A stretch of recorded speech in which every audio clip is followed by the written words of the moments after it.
Olá, boa noite. Boa noite, boa noite. Eu sou Percy Castro. Eu estou hoje aqui para conversar com um professor, personal trainer, meu amigo, Marcelo Denésio.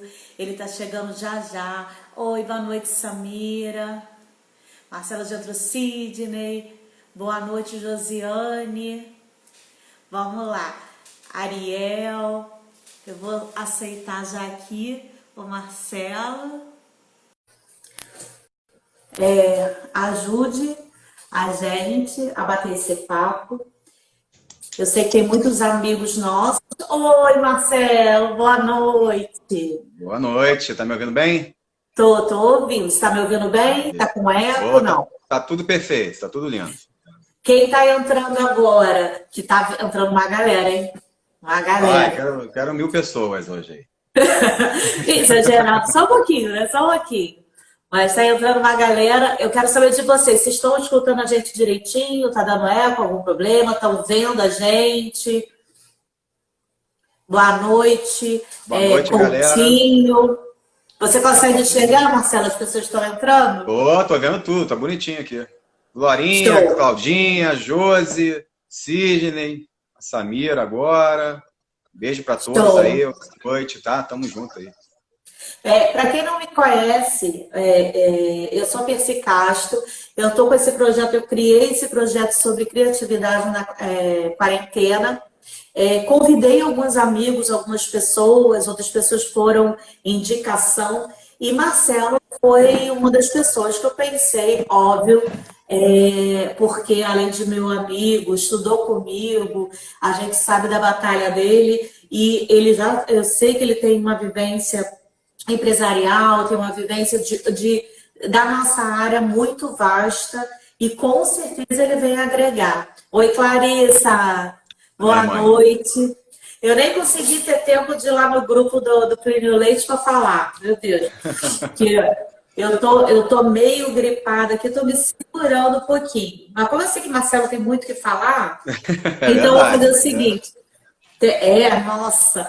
Então, assim, a gente fez mais ou menos um roteirinho. Eu quero primeiro agradecer a presença, a participação de todos. Normalmente eu deixo as perguntas, se surgirem perguntas, eu vou lendo depois no final para o Marcelo responder.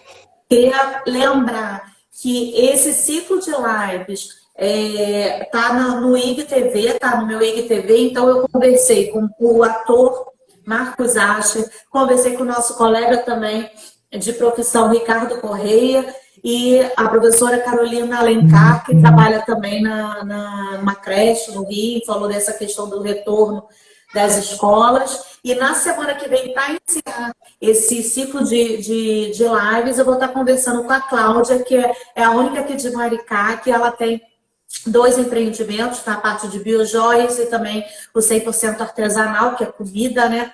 Então, assim, para a gente fechar com chave de ouro. Tem várias pessoas querendo, convidando, perguntando, eu quero participar e me dando outras ideias. Eu falei, tranquilo, porque quem acessar meu perfil vai ver que é uma bagunça, né? Uma bagunça boa, porque eu gosto de tudo um pouco e eu gosto muito dessa parte da gente agregar e ajudar as pessoas. Então, Vamos assim, lá.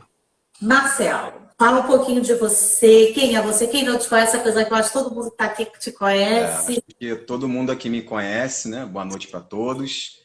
Bem, enfim, eu vim aqui hoje falar de criatividade dentro dessa história toda da pandemia e falar um pouco da relação com a Covid e minha história de vida mesmo como profissional, né? Então, assim, sou formado em Educação Física, licenciatura plena e pós-graduado em Psicossomática e Cuidados Transdisciplinares com curso, esse nome complicado de falar. E eu vou tentar linkar um pouquinho essa história do início lá com a minha história também na questão empreendedora que eu tive com a PC, desde uma espécie de curso na Iniciativa Jovem, que foi o nosso programa de empreendedores que participamos, a abertura, quase a abertura da empresa, os fracassos, os sucessos, e até chegar desse momento que tivemos esse ano aí, que foi bem difícil, mas que passei por cima dele e falar de algumas curiosidades também. Então, começando, galera, eu fiz a minha graduação e eu achei que eu não estava muito completo, feliz totalmente do que eu estava fazendo. apesar de ser da área de biologia, da área de saúde, né, eu sempre tive um pezinho na área humana. Meu sonho é ser publicitário, eu gosto muito de marketing, curto muito isso. E depois da graduação, eu falei, pô, a gente entra naquela já de querer fazer alguma coisa logo após, uma pós mesmo, ou seguir adiante com o mestrado, enfim. E eu comecei a pesquisar, eu não queria que nada que fosse falasse do corpo físico. Eu fugi logo disso. Talvez e aí foi já começando essa história de criatividade, né? Foi quando eu encontrei esse curso lá na UF, a pós-graduação de psicossomática e cuidados transdisciplinares com o corpo, que foi uma coisa que revolucionou minha cabeça, mudou minha mente, completamente em relação a alguns assuntos, ou não, ou então trouxe à tona uma forma de pensar, uma forma de conduzir minha vida, que só faltava ser, vamos dizer assim, elaborada. Então, o que isso representa? Nesse curso, galera, a transdisciplinaridade, ela vem da década de 90, um pouco antes, quer dizer, 30 anos atrás já, lá na época do Piaget, Edgar Morin, a galera, já se tratava desse assunto. Mas o que ela traz para a gente de diferente? Na verdade, é o fim da fronteira entre as disciplinas. Então, essa especialização tratava do fato do ser humano tentar se desespecializar. E que isso seria a minha forma de ser exatamente. Né? Eu sou generalista mesmo, principalmente na educação física. Nunca fui focado em uma coisa especificamente. Já me encontrei aí. E dentro desse conjunto de como ser, né, quebrar essas barreiras entre as disciplinas é bem complexo. Existem livros sobre o assunto, eu vou até deixar para vocês depois aí. Tem um manifesto da transdisciplinaridade, que junto a isso você começa a criar uma situação de quebrar barreiras, né? Então, o meu conhecimento da educação física versus o conhecimento da nutrição versus o clássico conhecimento da medicina. Será que é fácil a gente quebrar essas barreiras? Interdisciplinaridade, pluridisciplinaridade já existe já há algum tempo, mas também não é tão distante, não. Isso é no final do século XX. O século XXI que está vindo com força essa questão. O que aconteceu? Somos bombardeados de informações. Existe curso de tudo que é tipo que existe pelo mundo afora aí. E com a internet a gente vê. Só que quanto mais saber, o saber parece que não está sendo compartilhado. A gente tem a sensação que está, mas é mentira. Os detentores do saber buscam o saber para quê? Para se tornar mais fortes. O forte seria o quê? Ter mais possibilidades de riquezas econômicas, etc. E não é esse pensamento transdisciplinar. Ele busca justamente a integração do conhecimento de uma forma que você consegue, você estude, eu sou educador físico, não quer dizer que eu vou ser um psicólogo, mas eu entenda um pouco daquilo que o psicólogo está falando mesmo, não é entender um pouquinho. Junto nós vamos trabalhar em cima de um cliente. E na época eu fazia personal, trabalhava em academia, e eu tinha esses problemas em relação aos alunos, compreender mais a fundo os alunos. Aí entra a atitude transdisciplinar, que já é uma questão não como ciência, mas como atitude profissional, que é junto com a psicossomática. Quando eu falo de psicossomática, as pessoas pensam muito em algo meio esotérico, ou assim, não, a psicossomática é ciência, tá? Porque ela estuda essa relação do corpo humano com o corpo físico com a mente. Ela é filosofia também, mas ela também, isso que é o mais interessante que eu trago para a minha vida também, que ela é como ela é uma forma de conduta profissional. Vou deixar um material também depois para vocês, principalmente para os profissionais de saúde. Se a gente for falar aqui, não vou criticar os médicos, tem médicos na família, foi os médicos que me salvaram, enfim, mas é justamente a galera que tem um olhar que vai além do joelhinho lá do paciente. Quando a conduta psicossomática, ela enxerga o lado subjetivo do sujeito. É a história de vida dele, tudo que ele passou, o contexto e, mais importante de tudo, é uma relação do ser humano com a vida dele, né, o histórico de vida e com o ambiente. Então, o ser humano ele se torna biopsicossocial. Essa é a razão. Trouxe isso, a bagagem toda para mim. Eu vejo isso muito já nos profissionais de educação física, sem eles mesmo perceberem o que eles fazem, porque somos muito consumidos pelos alunos, pelas pessoas, por sermos, às vezes, divertidos, por sermos acessíveis, e, curiosamente, em outras profissões, são mesmo os profissionais que talvez sejam muito mais enrijecidos. E essa abertura, essa forma de lidar com as pessoas, de uma maneira que eu observo ele profundamente, isso foi importante naquela época. E onde entra a criatividade nisso? Eu enxergo a criatividade, em primeiro lugar, como criatividade ela é totalmente relacionada à liberdade. Não existe, eu acho, um pensamento criativo se a pessoa não tem liberdade. Né? E liberdade passa por quê? Abrir a caixinha mesmo, você sair do seu universo um pouquinho e conhecer desde novas pessoas, outros lugares, outras religiões, enfim, contextualizar tudo que você faz, ou seja, para quem que eu estou passando um programa de treinamento, de onde veio essa pessoa, o que ela vive, Então, tudo isso eu fui trazendo para a minha vida.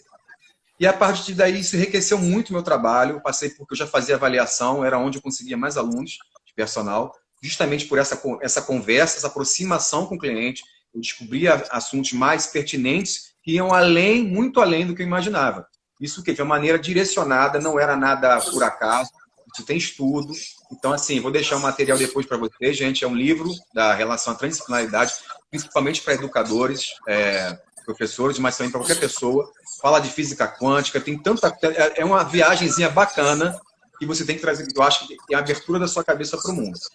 Não dá para viver hoje, eu não consigo particularmente, tá, gente? Isso é uma posição pessoal, pessoas que lidam com pessoas, eu trabalho com pessoas, você me dá chance de ser preconceituoso ou de ser limitado no meu pensamento. Deixa eu te perguntar uma coisa. Quando você fala dessa questão do seu conhecimento da pós, uma coisa que eu vejo, porque a educação física, para quem não sabe, a gente é da área de saúde, mas é da área de educação também. Você conseguiu pegar esse conhecimento também para a área de educação ou foi mais para o de saúde? Porque de saúde eu falo por mim também. Quando a gente trabalha como personal, a gente vai muito mais além dos bons profissionais, né? A gente vai muito mais além porque a gente trabalha com a saúde, qualidade de vida, bem-estar daquele indivíduo. Mas você conseguiu também levar essa para a escola? Em primeiro lugar, foi a psicossomática já na questão clínica, já sendo agora como ciência e observações de fatos que acontecem na escola. Né? Hoje ainda muitos pais não entendem porque os filhos se cortam, por exemplo. Tá? Então essas questões são questões relacionadas à saúde mental, que eu fui inserido dentro desse conhecimento. Até minha tese na defesa foi em relação à anorexia e bulimia. Como um profissional de educação física poderia identificar isso dentro de uma academia. Tá? Mas dentro do universo escolar, são essas várias demandas psicológicas que acontecem dos alunos, ajudam. A gente hoje, se você tem que ter esse preparo para enxergar um pouquinho isso aí, porque são vários problemas que acontecem, não só os problemas psicológicos, mas os problemas sociais. Então, mais uma vez, eu trago essa questão. Em que escola, onde eu estou nessa escola, que escola é essa? Por exemplo, eu trabalho numa escola em Caraí, que o perfil do aluno da escola pública de Caraí é diferente do perfil do aluno da Quarta CRE lá dentro da Maré. Então, assim, são duas realidades que eu tenho que entender completamente isso aí para saber o que eu posso fazer, como é que eu vou lidar, até onde eu posso ir. Então, desde um jogo, desde uma brincadeira, desde um teste, uma atividade física específica, pode ter relações, pode causar problemas dentro de um município para outro, dentro de uma cidade para outra, dentro de um bairro para outro, se a gente for analisar. Então, até na escola particular isso é diferenciado. Por exemplo, essa escola que eu trabalho em Caraí, ela é recheada de professores da escola do lado, que é uma das principais particulares de Niterói. Então, assim, é um outro perfil de escola, é bem diferente. São demandas diferentes, sim, que a pós trouxe, principalmente nessa questão da questão do raciocínio psicológico, da demanda psicológica, mas também, mais uma vez, lembrando que tem que ter um cuidado com a questão social e ambiental. Isso aí é uma coisa que eu trago comigo. E eu não largo por quê? Porque talvez me deixe um pouco o pé no chão, eu estou ligado na rede pública, eu estou vendo o que acontece ali, essas mazelas todas que o Brasil representava dentro desse nicho da sociedade, e do outro lado, como de repente eu posso estar com personal dentro de um apartamento gigante. Então, assim, são públicos diferentes, e eu tenho que entender um pouquinho desses universos, né? Saber conversar com esse pessoal, dialogar com essa galera e trazer essas demandas. Então, assim, particularmente, isso foi me enriquecendo. E aí vem a criatividade, cara. Eu acho que a gente, dentro da educação física, já no trabalho de personal, ou na academia, o que foi, já começa a trazer essas possibilidades de novos desafios, o que você pode fazer de diferente. Na escola pública, principalmente, todo mundo já sabe que o professor sofre de problemas de material, de acessórios para trabalhar, e a criatividade, e aí você precisa da criatividade, não tem saída, né? E aí, nesse meio tempo, foi acontecendo, eu também, justamente, buscando sempre novas coisas. Eu estava pensando, estava numa fase muito assim, mas já quase nos 30, estou quase entregando minha idade aqui, né, Priscila? Quase nos 30, já tem quase 15 anos isso. Foi somos jovens. Naquela época, o Boa Chance do Globo ainda tinha muita oportunidade. Hoje em dia você não tem mais nem noticiário de emprego, né? Então, naquela época, eu vi uma informação sobre um programa de empreendedorismo. Eu falei, poxa, que interessante, eu não entendo nada de administração, eu acho que eu vou... Só que era até os 30 anos, eu tinha 30 anos, né? Então, assim, era uma sacada ali que tem que passar e não tinha erro. E foi a iniciativa jovem do Grupo Pel, um programa de empreendedorismo que eu participei, e num determinado momento eu trouxe a Percive junto a mim, que foi quando tentamos abrir a possibilidade de abrir um negócio na área de atividade física, nós fomos, enfim. não era só atividade física, né? E aí o que acontece? Onde que entra a questão do empreendedorismo na nossa vida? Eu acho que você pode criar, sistematizar esse conhecimento para você começar a fazer uma criação de uma maneira formatada.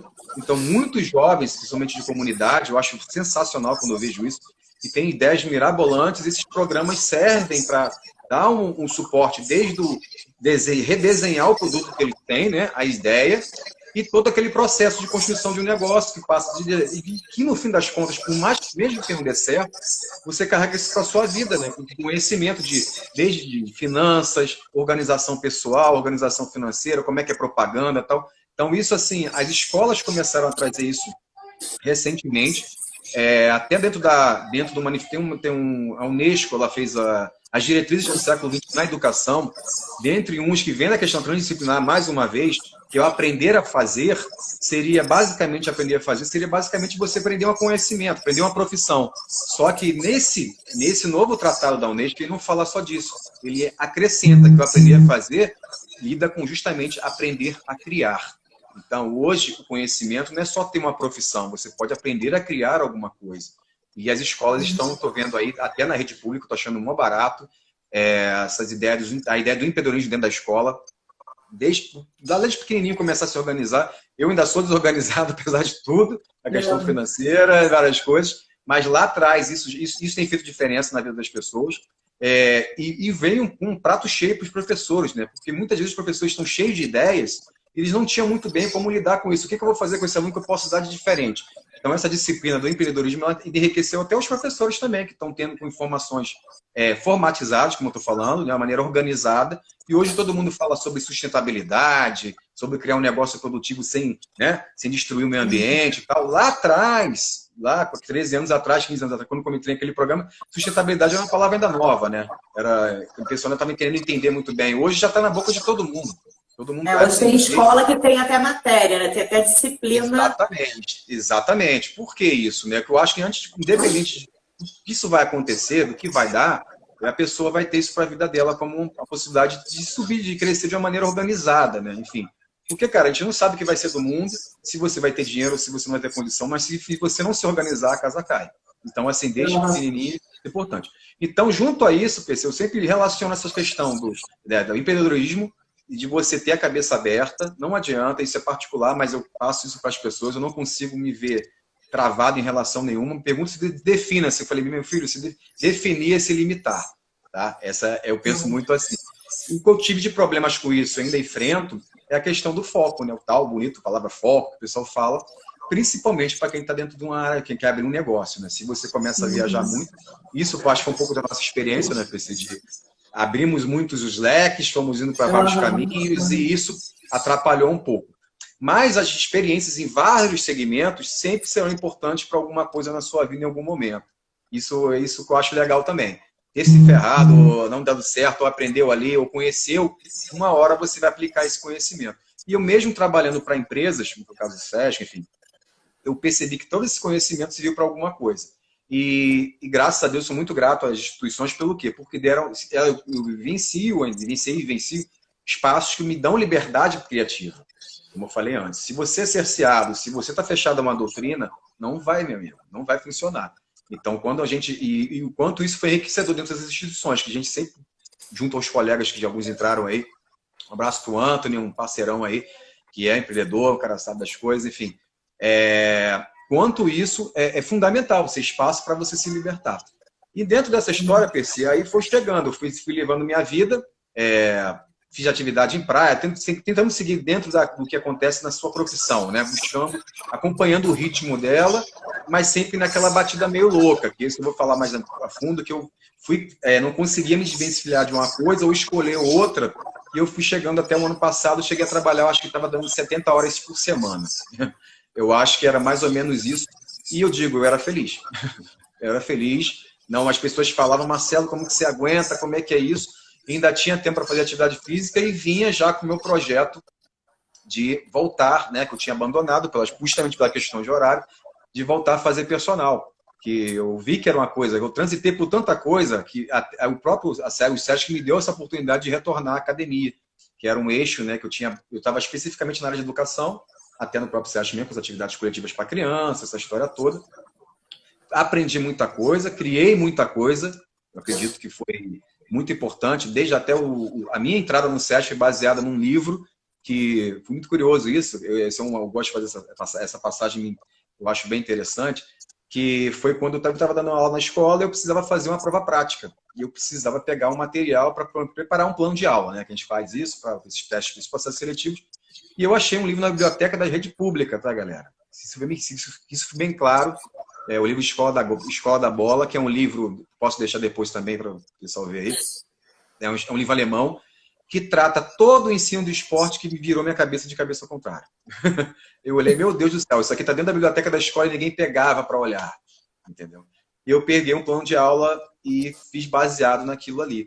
E o curioso, quando eu fui aprovado, vieram os professores de São Paulo que fizeram capacitações com a gente, que eles falaram diretamente nesse livro. Então, assim, são aquelas sortes, ou sei lá, o que acontece na vida, mas que, sim, como é importante o conhecimento também, não existe você criar sem ter um vazio, e isso foi abrindo minhas portas no trabalho de crianças. Eu já estava lá há muito tempo, enfim, e pintou essa oportunidade de academia.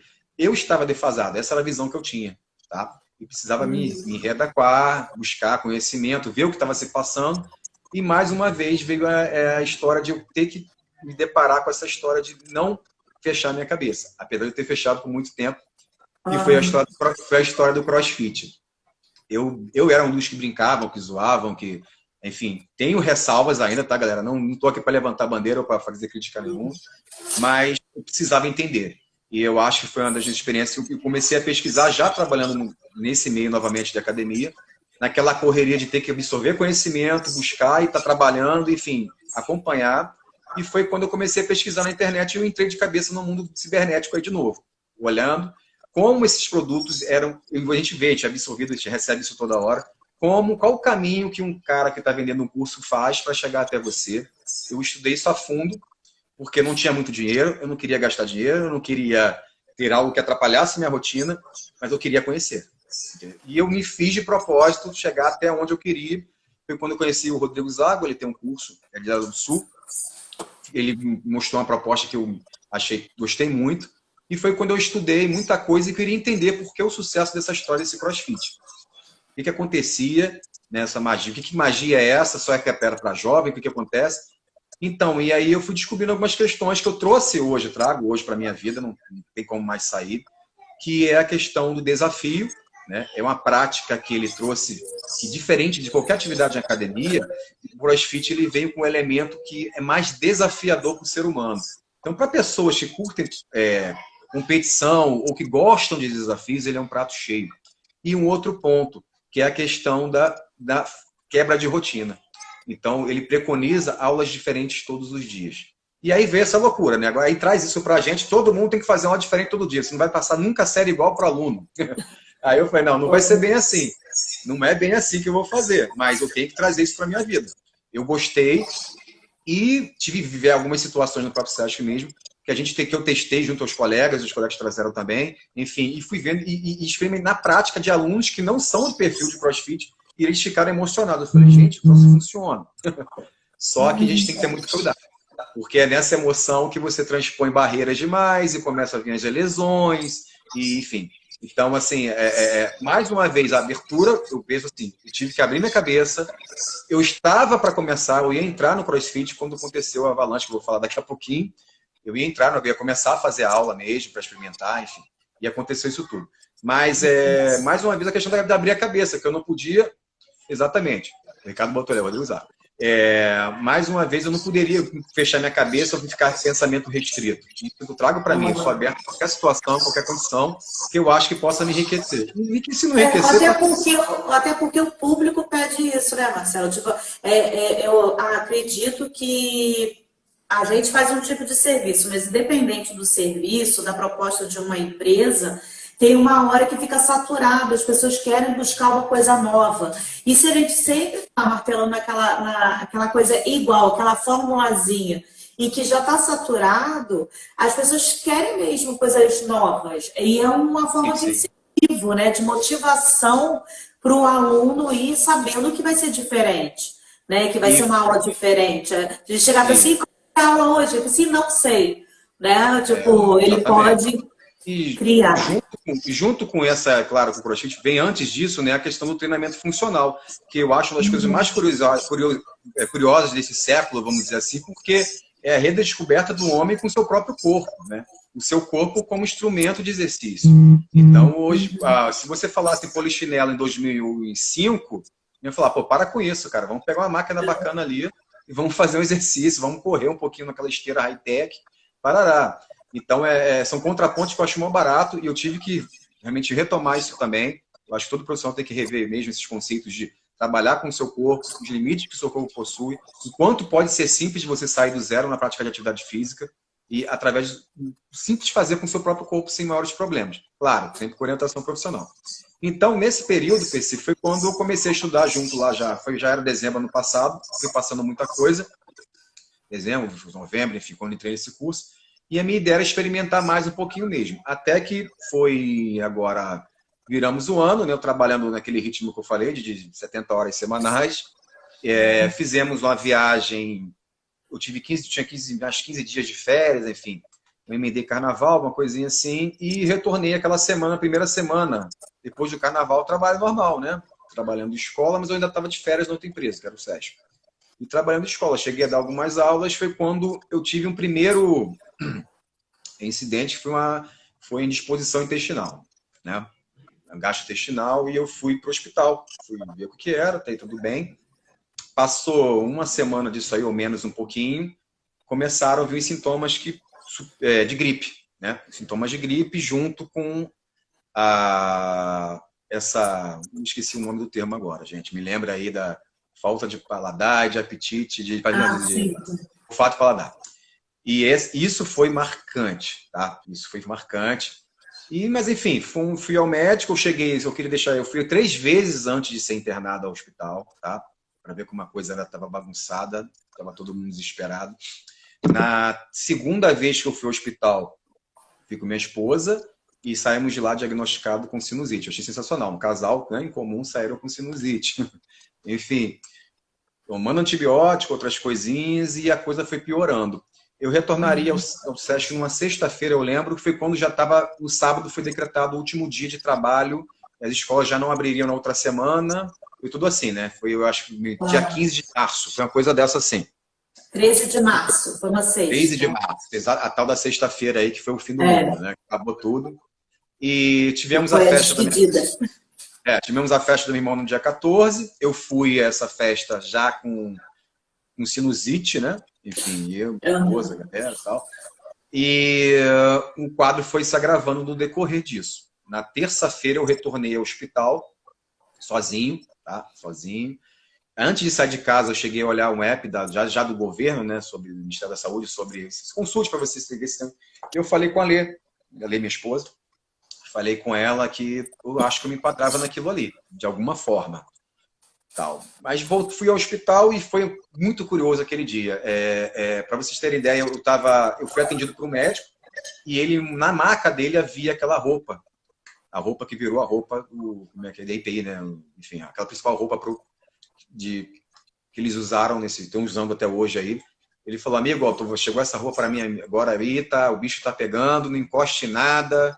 E eu tive a sensação que eles, em vez de me atender, eles estavam me mandando embora. Tava assim, meio que todo mundo fugindo do hospital. Tava uma loucura total. E saiu um raio-x com a manchinha, que essa tal manchinha, que depois teve muito papo lá nos outros médicos, quando eu fui internado, que essa manchinha não era uma manchinha. Não era para ter sido tratada como manchinha. Os médicos de lá sabem disso, reprovaram a atitude.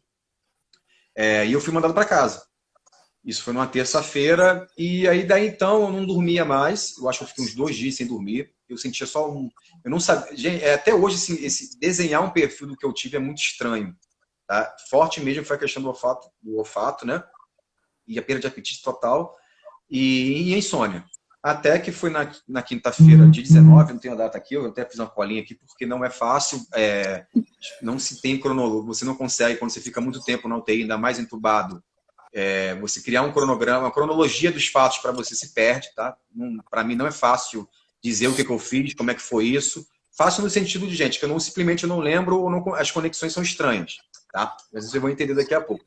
E aí eu fui internado. Fui internado porque acordei, fui pegar um copo no alto da cozinha e deu o teto preto, né?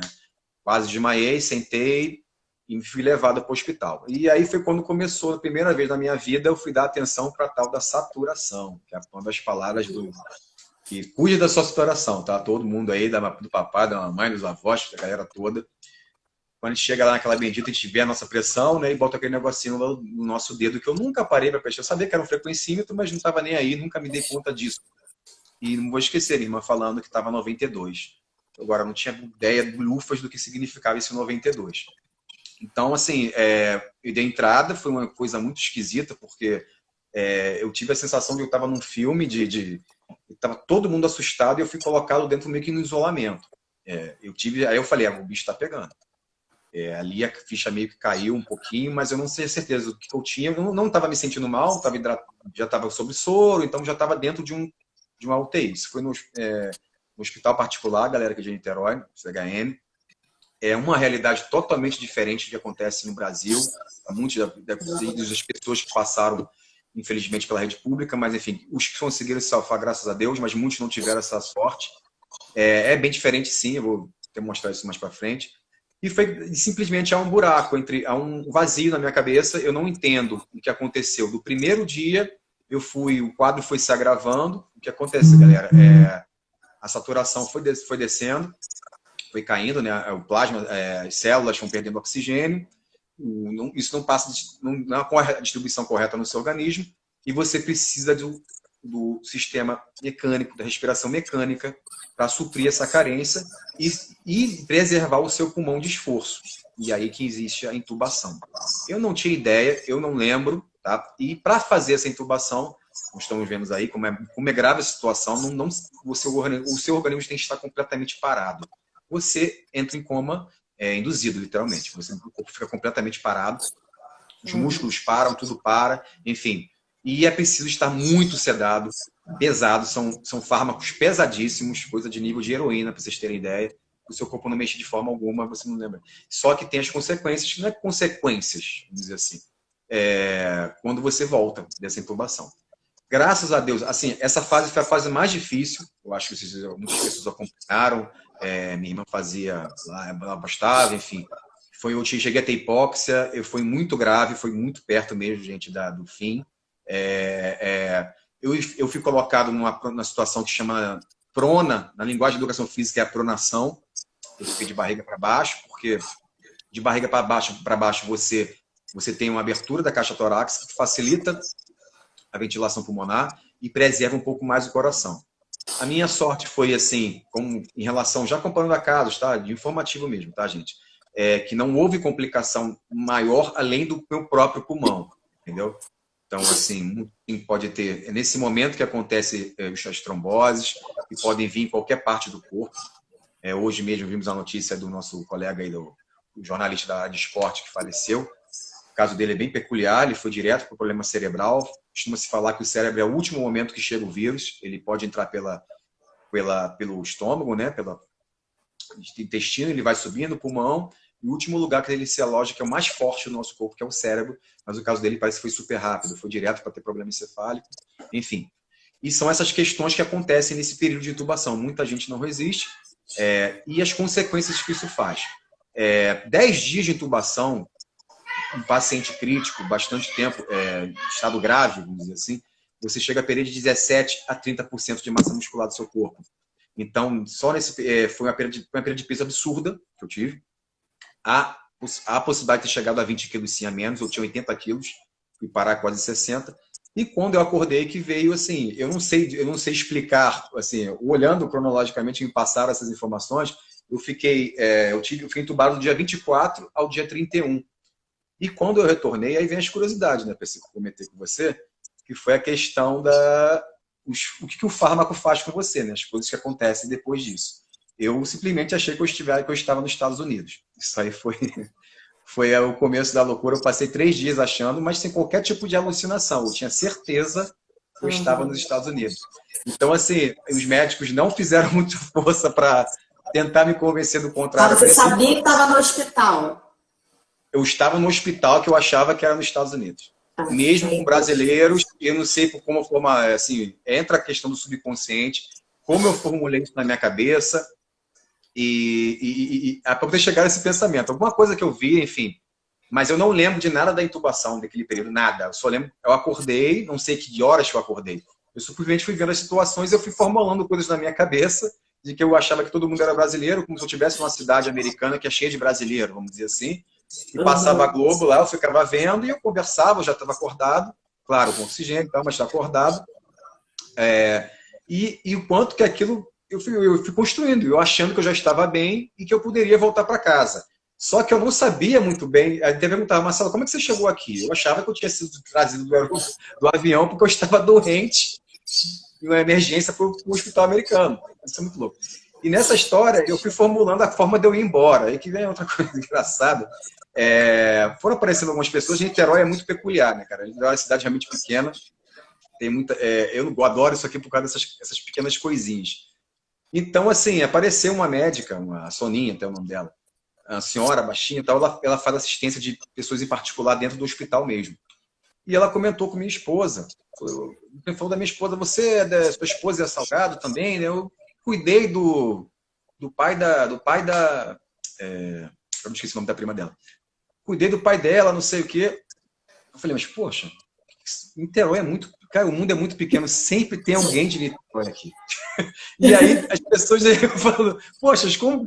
Eu pensei, não, tem que ir embora daqui. E aí começaram a vir os bombardeios de informação. Estava começando tudo aquilo ali, eu vendo televisão, e apareceu essa história uma história do aeroporto de São Paulo, que os voos iam fechar, mas que havia voo para vir de São Paulo, dos Estados Unidos para São Paulo, numa quinta-feira. Eu já estava vendo os dias, eu estava vendo as datas lá, e olhando a televisão, porra, eu vou ter que ir embora na quinta ou no sábado. Mas eu tô sem passaporte. Eu olhava para minhas coisas no canto, falei, poxa, eu tô só com um short, uma camisa, cadê? Enfim, eu devo ter cartão de crédito e formulei isso mesmo. Eu vou ligar para minha irmã no aeroporto, vou pedir dinheiro, senha de cartão. Se eu não conseguir o passaporte, eu vou para um hotel do lado, vai vir na FedEx o meu passaporte, eu formulei tudo isso. E como é que eu vou embora do hotel? Deve ter algum brasileiro que dirige táxi. Formulei isso tudo. Não sei por quanto tempo. Aqui, Marcelo. Fazendo um adendo aqui, o Edu falou que tem alguns casos de pessoas que falam outras línguas e não a língua pátria. Olha, aí Sidney tá te sacaneando, né? Sidney tá falando que é um episódio de Grey's Anatomy. Exatamente, isso aconteceu mesmo. Eu conversei, aí teve uma médica, deve ter sido, né, aquela, mas fico imaginando, não sei qual, que eu conversei com ela, minha querida, vem cá, senta aqui, alguém precisa me ouvir. Então, assim, eu virei o doidão da CTI lá, tal, me chamavam de maluco já, eu acho, cheguei até a ouvir isso algumas vezes. Eu preciso de uma roupa, tá? Preciso de uma roupa. Eu só quero uma calça e uma camisa polo, não precisa mais nada. Tem algum shopping no caminho, eu me viro, tá? Mas Marcelo, você está em Niterói. Não, não tô. Para com essa parada aí, vocês estão me sacaneando. Esse hospital também tem no Brasil, porque aparece aquele quadrinho da rede CHN, que tem hospitais internacionais. Eu falava, pô, tem esse hospital em Niterói também. Então, assim, passou esse período...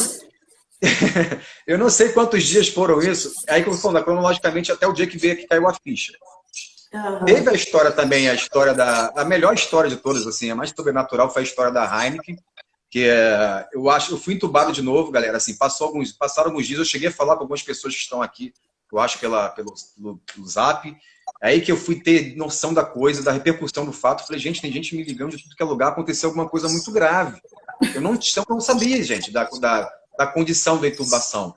Essa história do médico falar com o paciente, você vai ser entubado, eu não lembrava, então eu não sabia o quanto passei por uma situação grave. Até que veio o Flavinho do Japão, o cara voltou a falar comigo, eu falei, meu Deus, alguma coisa aconteceu, e todo mundo passava e fazia sinal positivo, batia no vidrinho, porra, tal. Eu falei, gente, mas eu não queria, ao mesmo tempo, saber, né, eu sabia que alguma coisa tinha acontecido. Mas todo mundo me apoiou, todo mundo foi.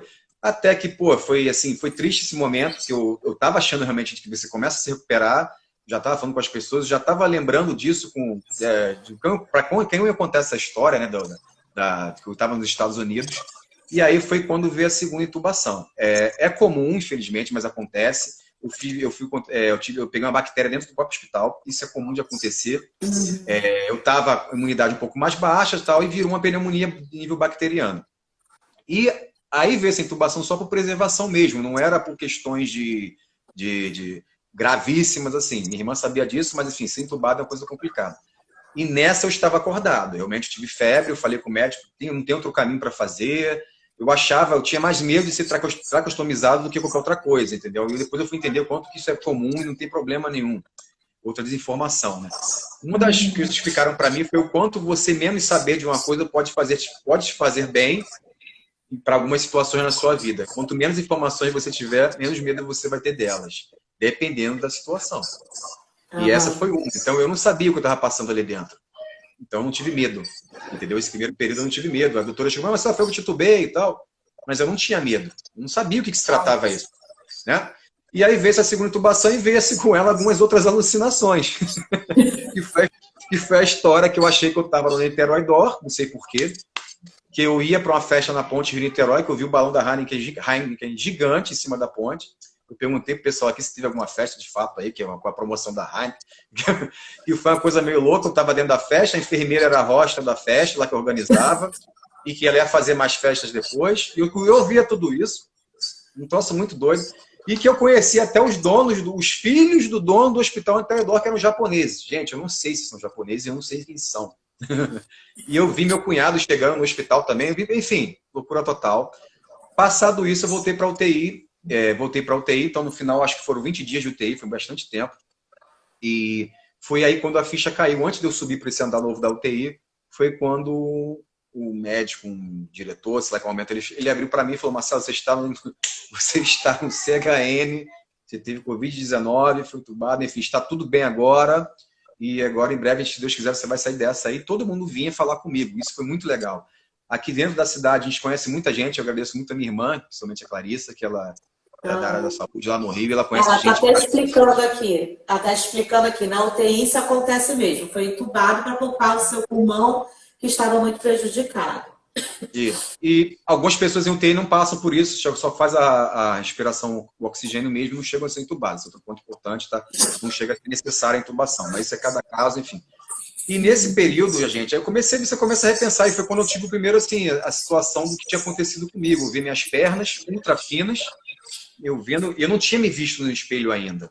Eu continuava na UTI, e foi quando, já começando aquele processo de fisioterapia, o fisioterapeuta foi me colocar em pé. E é um dos pontos mais marcantes assim, que eu acho na minha vida foi esse dia que simplesmente eu não senti o chão. Eu estava totalmente destruído. Realmente, ele falou: Marcelo, é isso aí, cara. A musculatura acabou. Vamos retornar aí. E isso foi muito difícil, né? Que era um cara forte, enfim, que eu achava que eu podia fazer qualquer coisa. E foi um primeiro baque. Mas assim, não sofri nada. Fora, fui muito bem acompanhado. Não passei por situações de desespero, graças a Deus. Porque, como eu falei, dentro desses níveis de realidade que existe no Brasil, eu fui muito privilegiado. Mas eu estava acompanhando, eu parei de ver televisão, porque eu via que aquilo estava me constrangendo já, né? Todo aquele ato, toda aquela coisa louca. E foi quando eu fui para o quarto. Aí foi o segundo momento, né? Parecia curioso, né? Quando você sai de uma situação daquela, e quando você faz aquele contrato do Booking para você fazer a sua viagemzinha de fim de semana, você entra num quarto daquele. Foi aquela mesma sensação. Que quarto e tal? Eu falei, gente, mas não tinha acabado ainda. Né? Mas foi uma vitória. Foi a primeira vitória ali. E veio o segundo choque, assim. Foi quando eu me deparei com o espelho, né, cara? Foi complicado, né? Imagina quem estava aqui, Marcelo. Foi assim, não. Foi assim porque, cara, o seu ombro diminuir 20 centímetros para dentro. E você olhar a tua cara toda barba, tinha cabelo, tá? Tinha cabelo sendo aqui assim. Aí eu conversei com a enfermeira, vamos botar isso para baixo, né?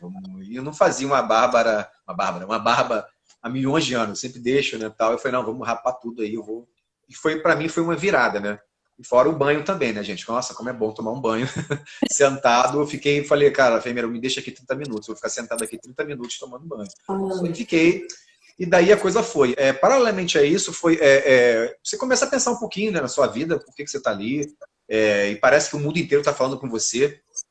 E eu não entendia muito bem como é que isso chegou até mim, por que eu fui acometido dessa doença bendita, né? E os médicos começaram, eu tive muitos papos com os médicos lá dentro, porque era um grande desafio entender. E isso ainda não está explicado, né? A ciência está estudando a questão do tipo sanguíneo, tem milhões de possibilidades de jovens sem comorbidade nenhuma, evoluindo para casos graves, etc. e tal. Fora isso, aconteceu paralelamente do meu pai também, né? Meu pai ele estava internado, eu não sabia. Foi quando as pessoas... Eu percebi, né? Na verdade, a gente tem um senso de preservação também, eu não sei como é que é isso, explicar muito bem isso. E foi um momento que eu meio que eu me tirei de cena. Eu tenho muitos colegas que estão aí, de repente, que tentavam me mandar mensagem, queriam saber que horas que eu ia sair, que dia que eu ia sair. Eu já tinha isso visionado, já sabia mais ou menos quando seria, só que eu me tranquei. Eu falava só que, ó, eu só estou fazendo exame, eu não sei mais nada. E porque depois da primeira entubada e ter aquela recaída foi muito forte. Então, assim, eu estava sempre com o pé atrás. E foi onde foi um momento da minha vida assim que eu mais me recolhi a mim mesmo, sabe? Muito fechado, minha família só falando para eu ter calma. E foi onde eu fui, foi justamente a questão da concentração, da buscar mesmo o seu interior mesmo, literalmente, rezei muito, enfim, e fechei. E faltando alguns dias para ir embora, eu tive uma febre. Foi uma febre que parece que foi de um acesso, que se tira o acesso, já era febre, mas novos exames e fica aquela coisa toda, aí vem a paciência indo abaixo, eu já com força para levantar e já fazer algumas coisas, e eu queria sair dali. E foi no dia 15 de abril, né, que veio essa saída aí, né, eu me deparei com essa história toda que estamos aqui. Já menos agora vivenciando, porque eu simplesmente eu cheguei, quando eu saí do hospital, apesar das pessoas falarem para você, as enfermeiras, os assistentes, todo mundo falando, não, Marcelo, tá tudo parado. É diferente quando você vai ver o que está tudo parado. Eu me lembro que minha esposa foi me pegar e eu olhei para a rua e falei, gente, o que aconteceu? O que está acontecendo, né? Que porra é essa? Eu falei assim mesmo. E cheguei em casa, fui entrar no meu apartamento, cheio de sandálias, sapato no chão. Eu falei, olha, o que é isso? Não pode mais entrar, Marcelo, você não está entendendo. E aí foi quando aconteceram os episódios. Eu cheguei, entrei, eu estava melhor até no hospital. Eu enfrentei, assim... Isso é uma coisa importante para todos, que eu vou falar em breve. A gente está querendo fazer até outra live sobre essas questões especificamente do pós que acontece, né? Eu tive alguns episódios de estresse pós-traumático, com certeza. Logo no dia seguinte à minha chegada, eu passei um pouco mal, enfim. Cheguei a chorar quando eu vi a televisão aparecer esses equipamentos de saúde. Isso me surpreendeu, que eu não esperava. Então, assim, foi onde eu conheci mais a doença. A verdade é essa. Quando eu comecei a ver televisão em casa, eu tinha parado, eu fui entender o que tinha acontecido comigo. E aí eu fiquei um pouco triste, emocionado, meio boladão, vamos dizer assim. E aí, infelizmente, né, no segundo dia que eu fiquei sabendo, eu saí num dia, na quarta-feira, meu pai faleceu no domingo anterior, no dia de Páscoa, né? Foi exatamente na Páscoa. Foi muito difícil, assim. Eu me preservei, eu estava me escondendo dessa informação, na verdade. Mas eu estava tão meio perdido, para ser sincero, que quando minha esposa falou, não tive nem muita reação. Foi muito estranho, conversei isso depois com o psiquiatra, tive um acompanhamento nisso aí. Que é difícil você ter uma notícia dessa e você não ter reação nenhuma, né? Então, assim, a porrada foi muito grande. Então, essa história não termina quando você sai do hospital, né? Desde a parte física foi reconstruída. Eu sabia que eu tinha que me refazer, porque o exercício sempre foi minha válvula de escape para questões da cabeça também, desde pequeno isso. Eu tinha algum problema, o exercício me salvava, só que eu estava numa situação que eu trabalhava 70 horas e eu me vi naquele momento sem poder fazer nada, fraco, voltando, né, de uma situação dessa toda aí, mas sem poder fazer as coisas que eu gosto de fazer. Mas eu moderadamente... A sua alimentação teve que ser regrada, foi diferente para recuperação? Foi tudo reestruturado, né? Já no hospital começa, eu tive toda a suplementação, principalmente a parte de proteína. Eu saio de uma situação que eu estou, de fato, desnutrido, não é só estar mais magro, tá? E eu tive que fazer a reposição, a suplementação alimentar, duas refeições de manhã, 2 refeições de tarde, noite, comendo até pedra. Eu estava comendo sem parar, a verdade foi essa. Agradeço mais uma vez a minha irmã, o contato do pessoal da Nestlé aí, o que eu tomei de suplemento, nossa senhora. Fica o recado também, assim, de que eu precisava me cuidar mais, talvez, mesmo com a minha carcaça, a minha história, não ser sedentária me salvou, não tenho dúvida disso. Mas algumas coisas têm que ser repensadas quanto até a parte de alimentação que eu fazia na minha vida, suplementação, já tenho 43 anos, mesmo assim tem que se preservar, hoje estou fazendo, eu não fazia isso antes. E aconteceu as coisas naturalmente irem melhorando.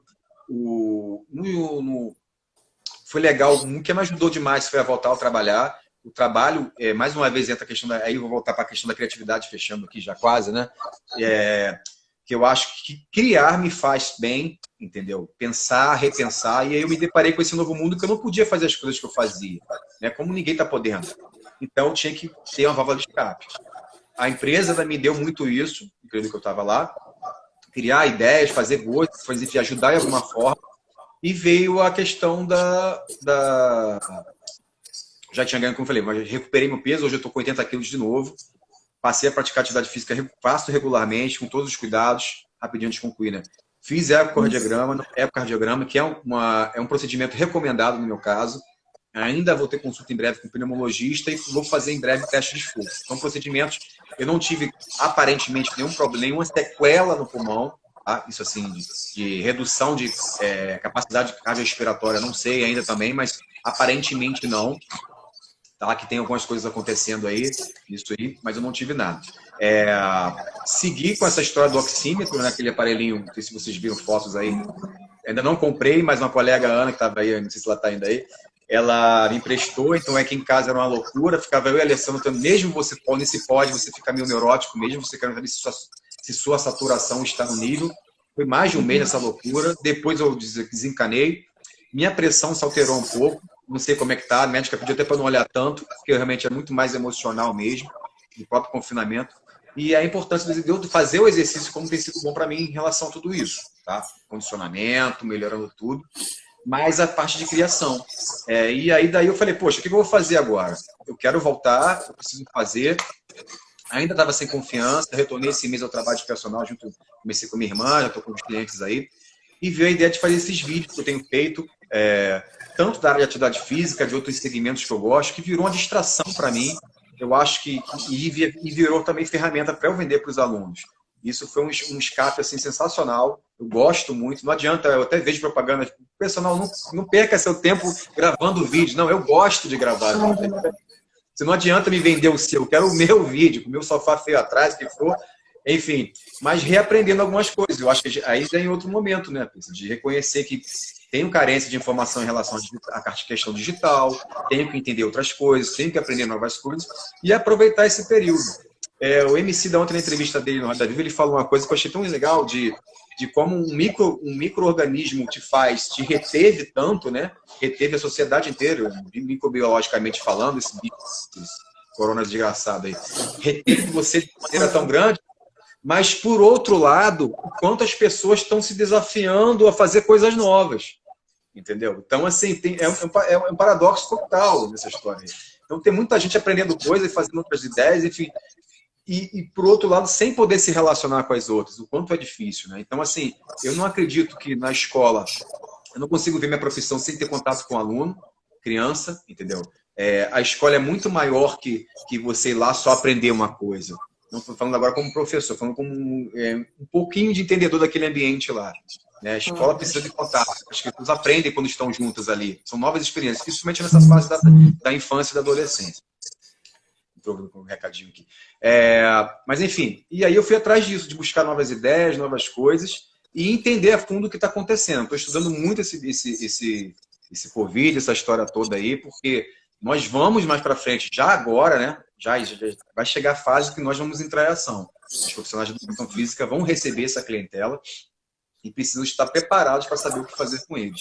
Tá? Já fazendo um gancho aí com o que eu quero fazer, né? Em breve, que é outra live, mas vamos falar daqui a pouco disso. A gente vai ter que, daqui a pouco, encerrar e reiniciar, para poder a gente continuar, porque não vai dar tempo de falar tudo. Faltam uns 6 minutos. Não, eu sei. Falando assim, desse tempo que eu passei, eu vejo que você não pensa, não sei, as pessoas pensam no futuro quando estão dentro de um confinamento meio de UTI ou de coisas desse tipo. Você pensa só em sair dali. Mas o que de fato que acontece é que você passa a querer fazer tudo muito mais rápido. Entendeu? Eu não fico pensando mais 2 vezes antes de botar em prática uma ideia. O que eu já vinha isso, eu até deixei de escapar essa informação lá atrás, de que hoje eu não me preocupo muito com o perfeito. Eu me preocupo em fazer o bom e passar para frente. Entendeu? Então, assim, essa ideia já vem do empreendedorismo lá de trás. Eu não tenho que fazer um produto espetacular. O maior inimigo do bom é o ótimo. Então, assim, e hoje em dia eu não perco mais tempo. O tempo no sentido, não sei. Eu não sei se é por causa da minha... Eu tô meio acelerado, né? Um pouco ansioso com a vida, enfim. Às vezes as pessoas também ficam esperando uma oportunidade, a forma perfeita, aquele projeto ideal e acabam não fazendo nada, né? Não vai acontecer, não vai acontecer. Não acontece. Exatamente. Né? A gente aprende fazendo os errados, fazendo os capengas. Quando eu saí, eu tinha essa ideia de que eu comecei a pensar, eu falei, poxa, eu não quero gastar dinheiro, eu não posso ir para a rua, comprar muita coisa, eu tenho que fazer o que eu tenho aqui. Então, assim, eu vi o mundo inteiro fazendo, como fazer, você dá uma pesquisada e vamos bola para frente com a sua marca. Eu acho que, assim, a marca é uma coisa que independente, hoje mesmo, estou aqui retornar, né, voltando ao empreendedorismo, eu tenho que refazer a minha marca, não tenho logomarca, meus vídeos só tem um pouquinho de visual, que eu já estou tentando fazer aquela ideia de você reconhecer que é meu vídeo. Identidade visual, né? Exatamente. Voltando um pouco nisso, mas eu não gastei R$1 até agora. Então, assim, quer dizer, qual é a força de trabalho? Tudo bem, tem o preço, aquele passo.